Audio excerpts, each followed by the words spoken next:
I received intelligence reports that President William Ruto had ordered that I be dealt with once and for all. And since the goons sponsored by the state on several occasions had failed, police and other state security agencies had to come in.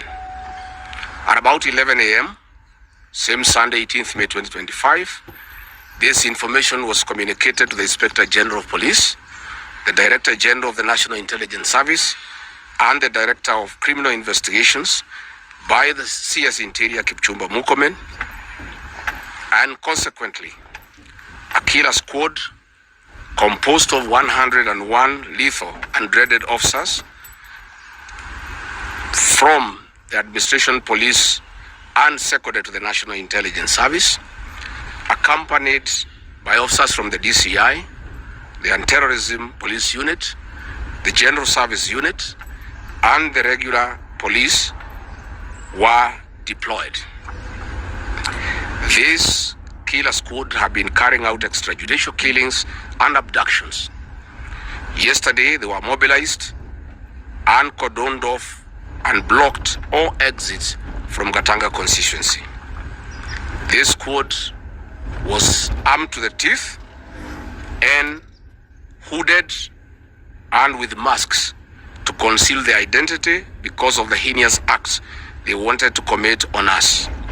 This is despite that there are existing guidelines from the High Court that officers should be in uniform and not conceal their identity. At about 2:30 p.m., we received further intelligence from the deployed patriotic officers who are not in act of biological weapons. Their instructions were to poison me through inhaled chemicals that would paralyze my brain within 3 months. This was the intent and the purpose of the whole operation. My team and I sought alternative routes as guided by the deployed security personnel, majority of whom are our supporters and opposed to what is going on. We have credible information that President Ruto has directed that my private security personnel be disarmed and be targeted for withdrawal of their licenses so that they can leave me vulnerable to allow room for goons to attack and possibly eliminate me.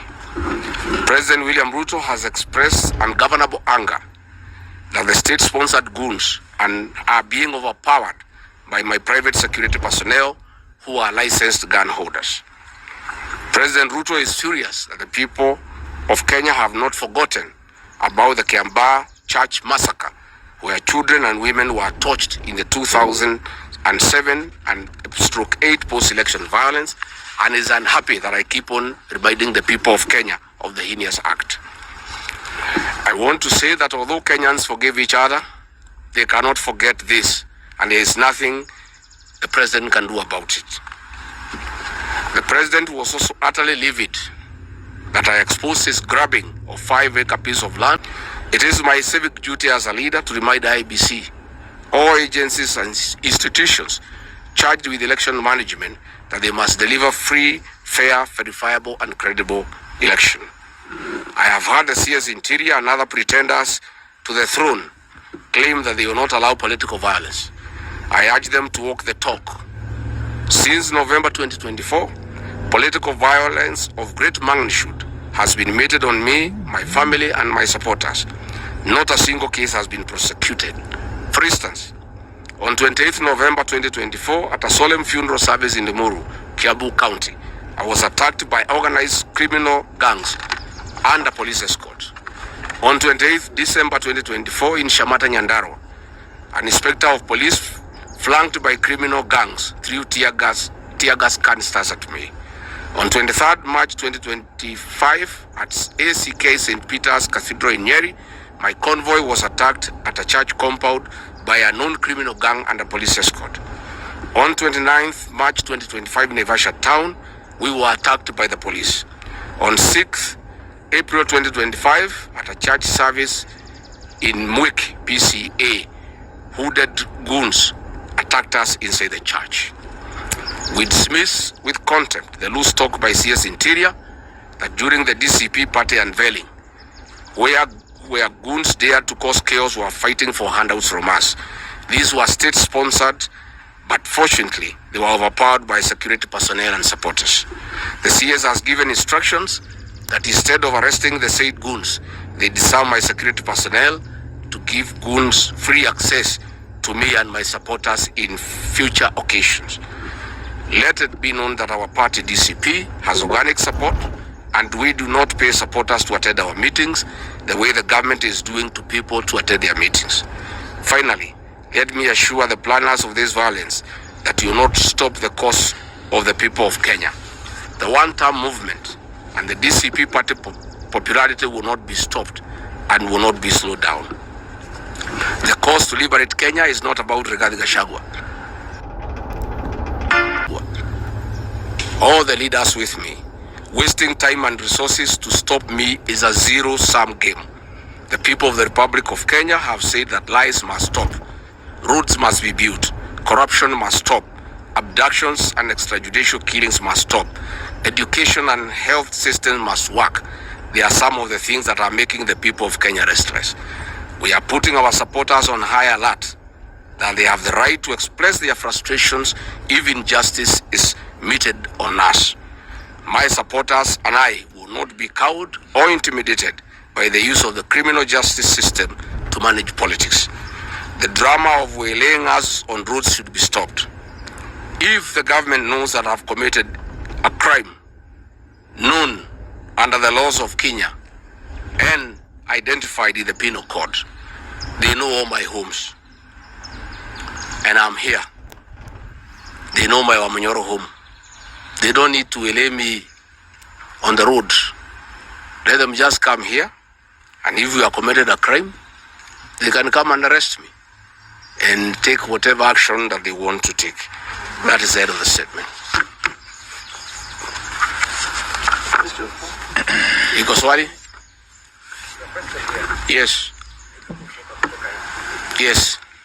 Have you been summoned by maybe an investigative agency?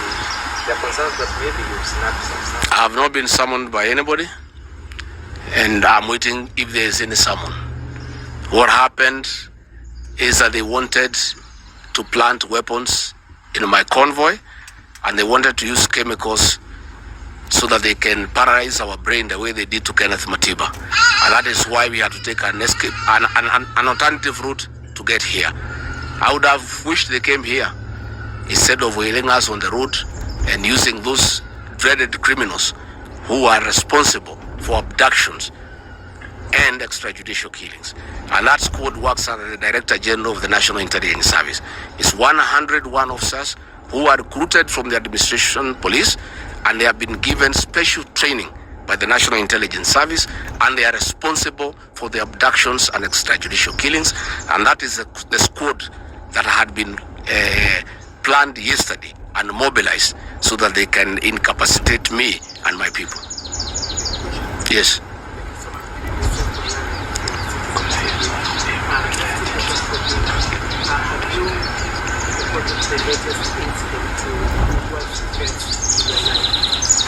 Report to who? These are the same people who want to kill me. How do you report to the people who are planning to poison your mind so that the brain can be paralyzed and then you become a vegetable? I cannot report. And I wrote to the Inspector General of Police and the Director of Criminal Investigations. Instead of answering the issues I addressed, told me to report to the next police station.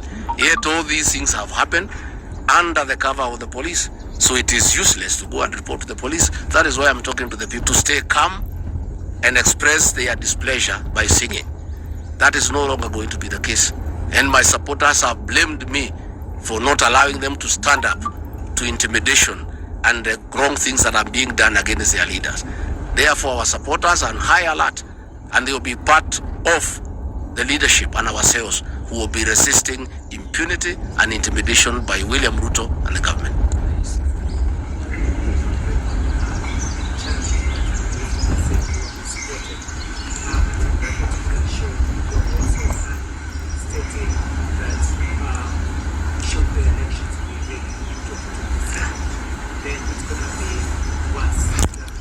I didn't say I was misquoted. I said the interpretation is wrong. People are not interpreting what I said correctly. Mine is a cautionary statement And history is very important.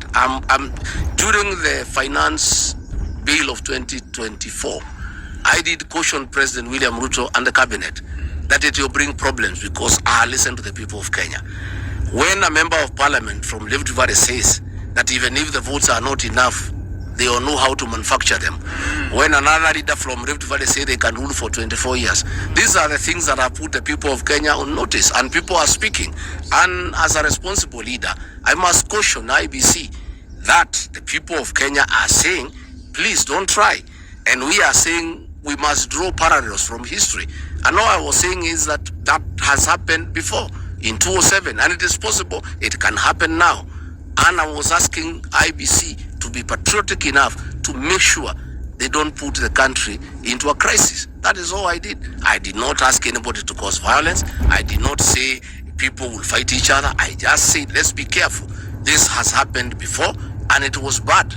And from the way people are speaking, it could be worse. That is all I said. Yes, Waweru.